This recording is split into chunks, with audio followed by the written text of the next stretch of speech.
बात आज के चैनल के कार्यक्रम मुद्दा में मैं सुरेंद्र चतुर्वेदी आपका स्वागत करता हूं।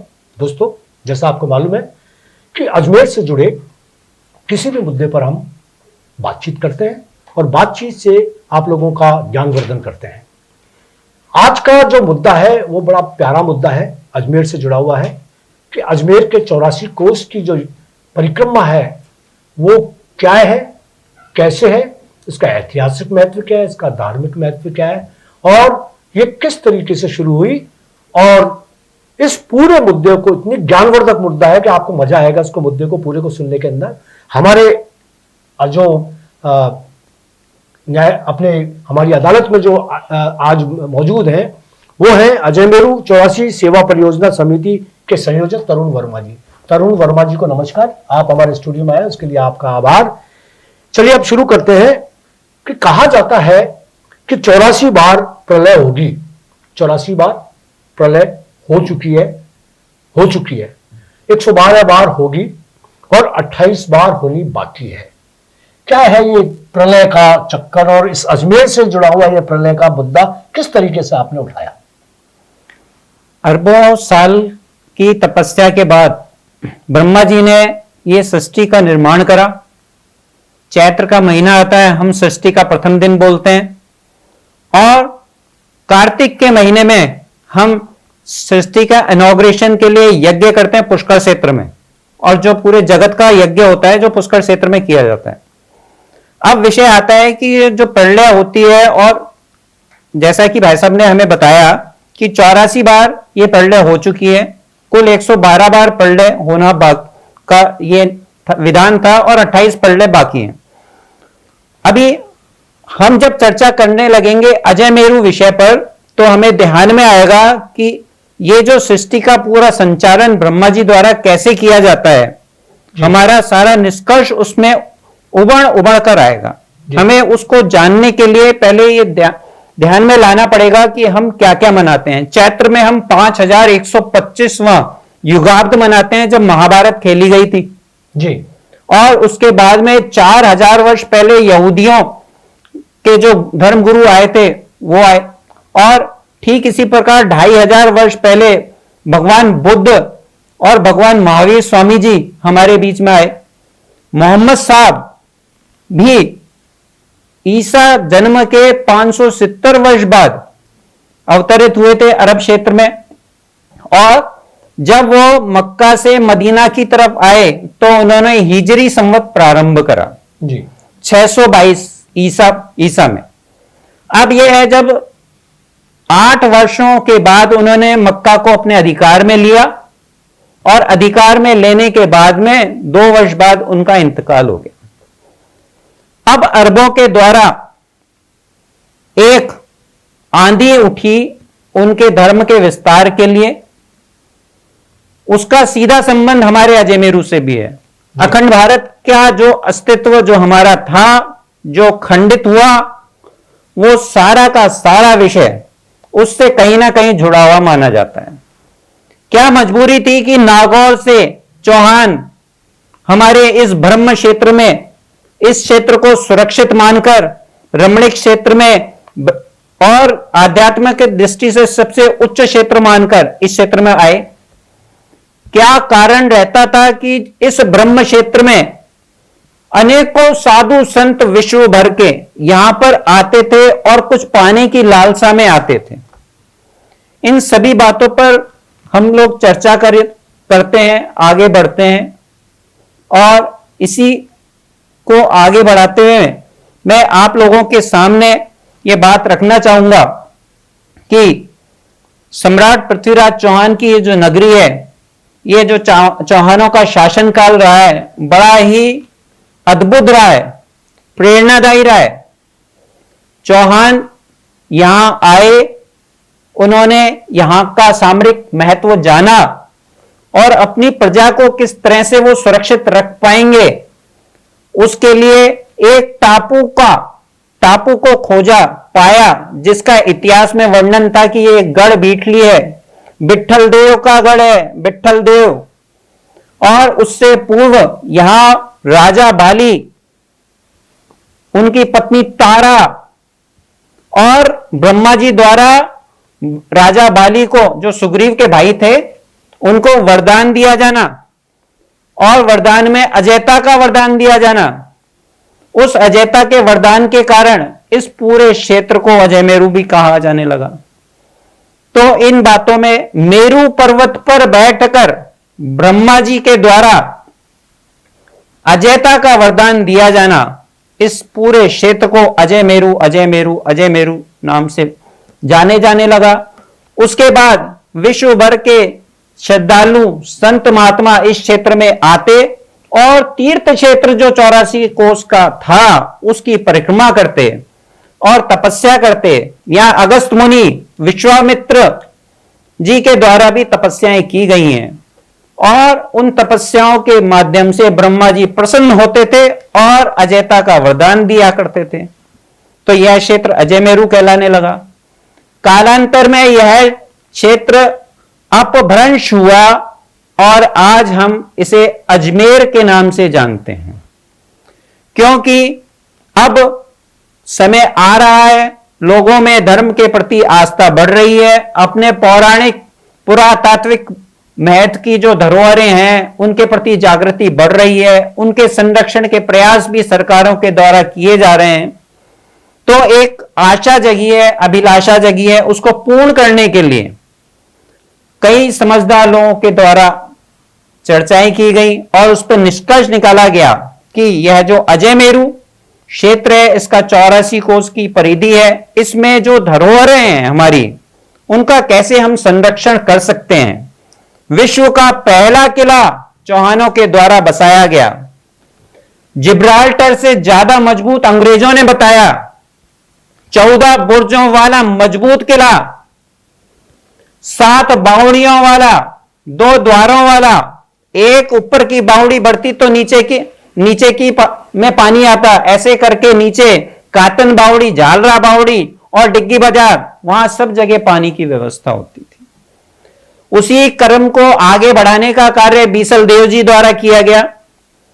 टोंक जिले में बीसलपुर के लिए बांध बनाए, नगर के अजय मेरू नगर में पानी की व्यवस्थाएं की गई और अब ये जो पूरा संभाग है ना, एक दूसरे की हमारी जो संस्कृति है उसमें रचा बसा है। चौहानों का साथ हमेशा भीलों ने दिया, नौगांव से चौहान अजय मेरू आए और टोंक में जल की व्यवस्था बीसलपुर बांध के माध्यम से की गई। तो ये एक ही सांस्कृतिक विरासत है। तो ये संभाग भी अजय मेरू कहलाए तो इसमें कोई अतिशयोक्ति नहीं होनी चाहिए। तो इसी बात को हम इस तरह से एक आध्यात्मिक महत्व के माध्यम से और बताना चाहेंगे, एक प्राकृतिक सिद्धांत को और बताना चाहेंगे कि इस पूरे क्षेत्र में जो ये मेरू है, मध्य में प्रारंभ में मरु है और उसके बाद में हरित है। तो मरु में जब सूर्य की गर्मी पड़ती थी तो बादल आते थे परंतु वर्षा नहीं होती थी। भगवान के द्वारा शिवलिंग के रूप में मेरू की भी स्थापना की गई जब षष्ठी की रचना हो रही थी। तो उस मेरू के माध्यम से बरसात होने लगी, बादल टकराए, पहाड़ों से बरसात होने लगी और उसके बाद में हरित प्रदेश स्वतः ही हमारे यहां पर विकसित हुआ। तरुण जी, एक बात बीच में मैं काटना चाहूंगा आपकी। आप बहुत अच्छी जानकारियां दे रहे हैं और ये जानकारियां निश्चित रूप से अजमेर के दर्शकों के लिए बहुत ज्ञानवर्धक हैं। अब ये जो क्षेत्र आपने 3 बताए, आज के अंदर वो तीनों क्षेत्र कौन कौन से हैं? हाँ, आज के अंदर में हमारा जो पाकिस्तान का क्षेत्र है, सिंध क्षेत्र और राजस्थान का पश्चिम का क्षेत्र है, यह पूरा मरु क्षेत्र कहलाता है। और मेरू क्षेत्र जो है वह आबू पर्वत और उदयपुर की पहाड़ियां उसका फन कहलाती हैं और उसकी पूंछ दिल्ली कहलाती है, हस्तिनापुर। और उसकी जो कुंडली है, जो कुंडली जागरण का कार्य हमारे यहां होता था, शीश गुफा के माध्यम से होता था, वह कुंडली क्षेत्र अजय मेरू क्षेत्र है। वाह। तो यह एक आध्यात्मिक दृष्टि से सर्वोच्च उन्नत स्थान हमारा रहा है। विश्व गुरु अगर भारत को कहा जाता था तो अजय मेरू के माध्यम से, ब्रह्म क्षेत्र के माध्यम से ही इसको कहा जाता था। तरुण जी, एक बात और मैं जानना चाहूंगा, ये जो आपने जो बताया है कि 84 कोस वाला मामला जो बताया है उसमें, इसमें कहते हैं कि 252 किलोमीटर का ये क्षेत्र है और इस क्षेत्र के अंदर गुर्जर, जाट, सिंह, मराठा, चौहान, चालुक्य, प्रतिहार, परमार, कोलायत क्षेत्र, कुरुक्षेत्र, ये इस बारे में थोड़ी सी आप भौगोलिक और राजनीतिक जानकारी लें। मैं सबसे पहले यहां पर गुर्जर क्षेत्र, लीला माता का क्षेत्र, बगड़ावतों का क्षेत्र, बड़ा ही पूजनीय क्षेत्र लीला माता का, लीला सेवड़ी में बना हुआ है। वहां एक धार्मिक गुरु थी। उसके बाद में सवाई भोज का क्षेत्र जो सोमलपुर गांव में शंभुनाथ बाबा का धुना कहलाता है, वहां पर भगवान शिव ने साक्षात प्रकट होकर भगवान देवनारायण के पिताजी भोजाजी को साक्षात वरदान दिया, 12 बरस की काया 12 बरस की माया का। उनकी काया 12 वर्ष के लिए सुरक्षित हुई और जो माया मिली वो उन्होंने खर्च करके नलकूप, बावड़ियां, सड़कें इत्यादि का निर्माण करके वो आगे बढ़े और जनता के द्वारा उन्हें सवाई भोज की उपाधि दी गई। तो ये जो गुर्जर क्षेत्र, हमारे और भी अनेकों क्षेत्र इस यहां पर हैं। जाटों के लिए हमारे वीर शिरोमणि तेजाजी महाराज, जिन्होंने नाग देवता को भाले पर सामने लेकर ये कहा कि मेरा शरीर पूरा अंग भंग है परंतु मेरी जीभ साबुत है, आप अपना यहां पे कॉल पूरा करिए और मुझे डसकर अपना कॉल पूरा करिए। ऐसी वीरता, अद्भुत वीरता का प्रमाण देने वाला सुरसुरा क्षेत्र, जहां निर्वाण की स्थली है, तो वो हमारे बीच में है। इसी के बाद में मराठा क्षेत्र, मराठा काल में अनेकों झंडेश्वर महादेव मंदिर और अनेकों स्थानों का निर्माण किया गया जो हमारे स्वाभिमान के प्रतीक हैं। सिंध क्षेत्र, सिंध में दाहर सेन ने पहला जो युद्ध लड़ा और भारत के लिए, अखंड भारत के लिए सबक बना। उसके बाद कितनी निर्दयता और बर्बरता का चित्र हमारे सामने आया, यह सिंध प्रदेश ने झेला। उसके बाद बप्पर रावल के द्वारा सिंधु नदी किसी को भी पार करने नहीं दी गई और जो आया उसको जीवता नहीं छोड़ा। तो उसके बाद भारत 400 वर्षों तक पूर्ण रूप से सुरक्षित रहा अरबों के आक्रमण के माध्यम से। और यही अब हम बात करते हैं उस समय में जो सबसे बड़ा शासन था गुजरावास का था। गुजरात से लेके और गंगा नदी तक सारा भारत, अखंड भारत एक मुट्ठी में बंध गया था, इसलिए हमें इतनी बड़ी सफलता मिली। परंतु 400 वर्ष की उदासीनता के बाद हमारा यह क्षेत्र चौहान, चालुक्य, प्रतिहार और परमार 4 भागों में बट गया था। हमारी शक्ति कमजोर हुई थी। जब मोहम्मद गौरी का आक्रमण हुआ उस समय में मोहम्मद गौरी का शासन जो था पूरा अफगानिस्तान, पूरा पाकिस्तान, पंजाब प्रांत और उसके भाई का शासन था तुर्क का क्षेत्र, तुर्क कजाकिस्तान का यह पूरा क्षेत्र। इतने बड़े क्षेत्र के द्वारा छोटे से चौहान शासन जो अजमेर से दिल्ली के मध्य में था उस पर प्रचंड प्रहार किए गए, परंतु 17 बार पृथ्वीराज चौहान ने उनको सबक सिखाया और संदेश दिया कि अपने राज्य की सीमा में ही अपने हर राजा को राज्य करना चाहिए। इसलिए उनको जीवता छोड़ देते थे क्योंकि वो गौ माता की सौगंध खाते थे। गाय में सभी देवताओं का निवास है, चलता फिरता हमारा मंदिर स्थान है। बहुत श्रद्धा का भाव करने के कारण पृथ्वीराज चौहान मोहम्मद गौरी को छोड़ देते थे, परंतु हमारे पृथ्वीराज चौहान की आंखें फोड़कर मोहम्मद गौरी ने ये जो संदेश दिया, हमारे देश को दृष्टिकोण बदलने का जो संदेश दिया कि शत्रु को जीवता नहीं छोड़ना चाहिए, उससे हमें भी प्रेरणा लेनी चाहिए। जो हमारी संस्कृति पे कुठाराघात होते हैं उनके लिए हमें जागरूक रहना चाहिए।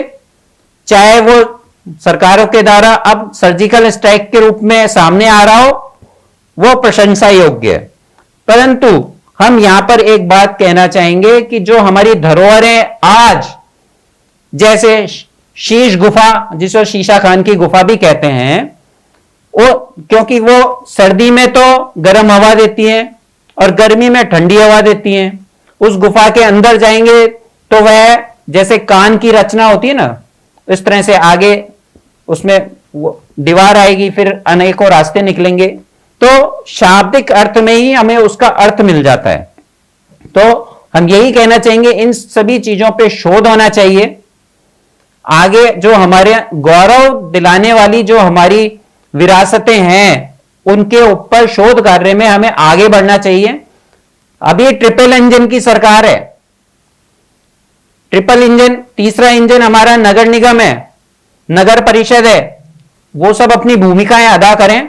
सम्राट पृथ्वीराज चौहान का जो अजय मेरू दुर्ग है, वहां पर नगर निगम की जमीन है, स्मारक बनाए, 7 बावड़ियां हैं, उनको सुरक्षित करें। रेलवे की जमीन है, उसके ऊपर अच्छा रेल म्यूजियम बनाए। पाल बीच झील है, आना सागर झील है, जो भाई सागर झील है, झीलों का संरक्षण भी होना चाहिए। जो झीलों की जो जिस तरीके से तबाही और बर्बादी हुई है, वो मेरे ख्याल से कभी हुई नहीं होगी। पृथ्वीराज के समय में बनी हुई झीलें आज बिल्कुल नष्ट नाबूद हो गई, इसमें कॉलोनियां कट गई है, भू माफियाओं ने कब्जे कर लिए हैं। पूरा पाल बिचला झील खत्म हो गई है, आना सागर खत्म होने जा रही है, उस पर बार बार आक्रमण हो रहे हैं। उसके तलहटी में उसमें कृत्रिम जमीन बनाकर और उसमें सातवंडर और कभी पाथवे और कभी टापू और किसी तरीके की जिस तरीके के वो झीलों का सत्यानाश किया जा रहा है। पुष्कर झील का भी वही हाल है। सारी झीलें जो है, फाई सागर झील भी बर्बादी के कगार पर है। सब जगह माफिया माफिया माफिया ग्रुप हो रहे हैं और उदयपुर की झीलें भी सुरक्षित नहीं है। झीलें मैं समझता हूं कि जो 150-200 झीलें हैं, उनको संरक्षण करने की जरूरत है। सबसे बड़ी बात यह है कि ओंकार सिंह लखावत जो अजमेर के हैं और माननीय नेता हैं, उन्होंने पहले भी इसकी धरोहर जो राजस्थान की धरोहर थी, उनको संरक्षण देने का काम किया था। मैं उनकी प्रशंसा करता हूं कि उन्होंने किसी हद तक उसकी सुरक्षा भी की। लेकिन आप जानकर तरुण जी, आपको आश्चर्य होगा कि उनके वापस जाने के बाद में वो जितना भी उन्होंने संरक्षण किया था, वो सारा संरक्षण नष्ट नाबूद हो गया। आपने किशनगढ़ के अंदर गुंडोलाव तालाब है, तालाब के अंदर उन्होंने नागरिक दास जी का वो मंदिर बनाया था, मूर्तियां बनाई थी, सब टूट फूट हो गई, सब तोड़ फोड़ के लोग चुरा के ले गए। अब बोला इस तरीके से सुरक्षित करने के लिए आप क्या सोचते हैं इस विषय में? आर्कियोलॉजिकल ऑफ इंडिया जी, यह वह संस्था है जिसने अंग्रेजों के लिए यह कार्य करा था कि कौन सी मूर्ति सुंदर है और कौन सी पुरातत्व महत्व की चीजें हैं जिनको इंग्लैंड ले जाना है। आर्कियोलॉजिकल इंडिया ने अब तक केवल मुगल कालीन संपदाओं के संरक्षण की बात सोची, परंतु अब समय आ गया है जब जो शेष बची हुई 7वीं सदी की चीजें हैं उनका संरक्षण किया जाए। आर्कियोलॉजिकल ऑफ इंडिया को सबसे पहले एक थाने की आवश्यकता है, उनको पुलिस प्रोटेक्शन की आवश्यकता है, जिससे वह जो क्षेत्र आते हैं धरोहर के, उनको सुरक्षा प्रदान कर सके। अंग्रेजों के समय में कोई एक पत्थर क्या कंकर भी इन धरोहरों का ले नहीं सकता था, हटा नहीं सकता था। परंतु भारत ने वो इतिहास देखा है जब बड़ी संख्या में बड़ी लंबे समय तक हमारी देवी देवताओं की मूर्तियों का बहुमूल्य लगाकर विदेशों में भेजने की स्मगलिंग का कार्य होता रहा है जी। परंतु ऐसे संकट पुनः नहीं आ जाएं, उसके लिए सबसे अगर सशक्त अगर कोई विभाग बनना चाहिए तो वह आर्कियोलॉजिकल ऑफ भारत बनना चाहिए। जी बिल्कुल, बहुत सही बात कही है आपने। तो आप एक बात तो ये कह रहे हैं कि आर्कियोलॉजिकल भारत का एक विभाग बने, एक पुलिस व्यवस्था जो है उससे जुड़े। तीसरा यह है कि जो आपकी राजस्थान की जो धरोहरें हैं, सिर्फ राजस्थान की क्या देश की धरोहरें भी कहना चाहिए, उनको सुरक्षित रखने के लिए बात की जाए। आप लंबे अरसे से इस बात का प्रयास कर रहे हैं और मैं लखावत जी से इस कार्यक्रम के माध्यम से ये आग्रह करूंगा कि अगर वो मेरे इस कार्यक्रम को सुन रहे हैं, देख रहे हैं, और मेरे ख्याल से मैं इस कार्यक्रम को आप तक पहुंचाऊंगा भी, आप तरुण जी की बात को सुने, तरुण जी की बात को समझें और अगर मुमकिन हो तो तरुण जी को समय देकर आप उनसे बात करें, आपको बहुत सुंदर राय मिलेगी। आपने जो अभी तक जो व्यवस्थाएं देखी हैं, की हैं, जो आपकी मांग है और आप उठाते रहे, वो क्या क्या है? हम एक लंबे समय से सबसे महत्वपूर्ण और पहली मांग ये उठाते आए हैं कि जो रेल प्रशासन है वह अपनी जमीनों की सुध ले। जी। तारागढ़ जैसे दुर्गों पर वह एक रमणीक रेस्ट हाउस की व्यवस्था, रेल म्यूजियम की व्यवस्था, अखंड भारत और में जो रेल संरचना थी उसका प्रदर्शन का विषय को लेकर भारतीय स्मारक वहां पर बनाने का कार्य कर सकता है। ये हमारी मांग रही है, हर सरकार से रही है। तरुण जी, आपकी मांग ठीक रही, पृथ्वीराज स्मारक बनाया गया, लेकिन वो पृथ्वीराज स्मारक तारागढ़ की पहाड़ियों की पहाड़ियों पर तो बनाया गया, लेकिन तारागढ़ जो पृथ्वीराज का जो किला था उसको वो मुक्त नहीं करा पाए और ना करा पाएंगे, मुझे लग भी नहीं रहा है कि हो सकता है। तो यही स्मारक अगर पृथ्वीराज का बनना था या मूर्ति लगनी थी तो ऐसी लगनी चाहिए थी जैसे उदयपुर से भगवान शंकर की जब मूर्ति दूर दूर से दिखती है, आदम, ऐसा लगना चाहिए था कि मैं वहां पर अगर पृथ्वीराज का एक किला होता वो दिखती मूर्ति, तो आपके अजमेर के चारों तरफ से कोसों दूर से वो मूर्ति देखी जाती। लेकिन हमने महाराणा प्रताप को पुष्कर की घाटी के अंदर बैठा दिया, पृथ्वीराज को वहां बैठा दिया, और मुझे तो शर्म आती है पृथ्वीराज की वो देखकर, मूर्ति देखकर, जिसके अंदर पृथ्वीराज की जो कद है वो तो इतना बड़ा है कि पूछो मत, और घोड़ा है वो ऐसा मरियल से जैसे टट्टू हो, और मुश्किल से 4-5 फुट का, और वो 8 फुट के तो खुद थे पृथ्वीराज की उस विराट काया को प्रदर्शित करने के लिए इतना शर्मनाक, वहां जाकर देख के शर्म आती है कि ये पृथ्वीराज स्मारक है। तो आप क्या कहना चाहेंगे? आपने जब ये विषय छेड़ ही दिया है तो जनता की राय मैं आपके सामने रख दूं कि हमारे सम्राट पृथ्वीराज चौहान को एक छोटी पहाड़ी पर बैठाने का जो कार्य किया गया है वह गढ़ के नीचे क्या होती थी, चौकियां ही तो होती थी। इस तरह का कार्य शब्द का मैं प्रयोग करना उचित ठीक नहीं समझूंगा। सम्राट पृथ्वीराज चौहान आदम कद में बैठे अजय मेरू दुर्ग पर ऐसी एक परिकल्पना आज की सरकार कर सकती है। अभी चौकियों पे बैठाने की आवश्यकता रह नहीं जाती है।